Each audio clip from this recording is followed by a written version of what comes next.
So these days we get so much good information coming through to us on links and Mashable, and there's always so much good stuff to read. What do you do? What's your reading discipline to make sure that you maximize your time but don't spend all your time just reading stuff? Look, it's taken a very, very long time. Again, these are all processes that I'm sharing with you and with everyone that are part of a learning process for me. I've always been an extremely fast reader, so that helps, but not everybody is. What I've done in especially online, especially in social media, is that I've started to really pay attention to key influencers that I very much like, very much respect, very much learn from. So it's almost like it's a master class every day.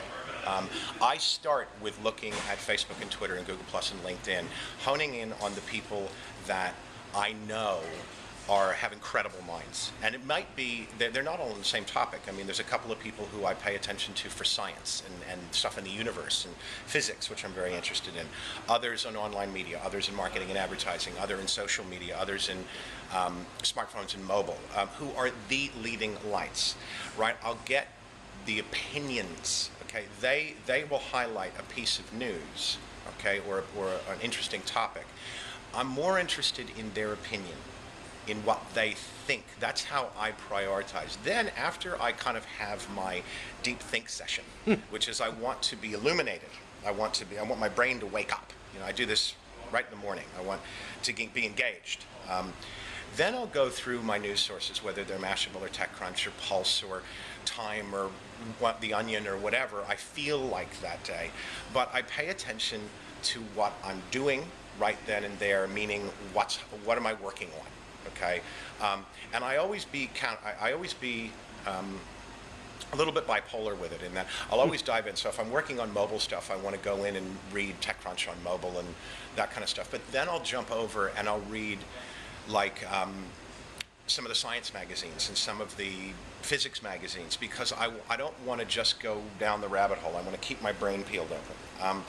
And then my sharing policy is that if I think it's interesting for the reasons I just said, I'll share, and usually I'll comment. Sometimes I go through strings of time where I don't comment, and other times I comment a lot. But that's a show of interest and share. It's not just random pushing of buttons. You know, a lot of people share to raise their CLAP score or their cred score. A lot of people, but it's not about that. It's about amplification, right? It's about engagement. So I tend to pay attention to what I'm working on and what I'm interested in and who I respect. Do you limit your time for a certain portion of the day, just as you go through? No, it's you know, I think I probably should. I probably should have like an hour in the morning. But again, it just, my life doesn't work that way. And that works for me. I probably would not advise everybody to do that. But for me, I like to wake the brain up, get my fix, learn about what I need to learn about, what I like to learn about, and then go on through the day. And then I'll dip back in. Right? I'll dip back in every now and then, but I'm always paying attention to certain topics and certain people.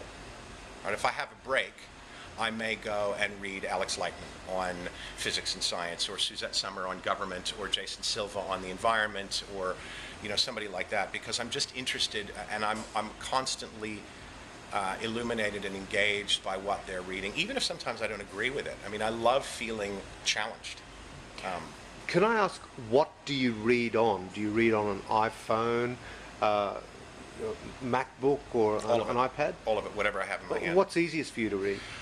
Look, the iPad is the easiest in that kind of in the morning, with a cup of tea or a cup of coffee, and just I can go through because it's a nice screen. But most of my non-for-pleasure reading is on my iPhone. So, because I'm just always going places, and I'm always back to another post we had. I find myself sitting in waiting rooms or in the airport or in a meeting room waiting for somebody who's late, and I'll fill the time by reading. And it's easy because I know what I want to do, and I know where my sources are. I can just pick up the phone and pop, and I'm there.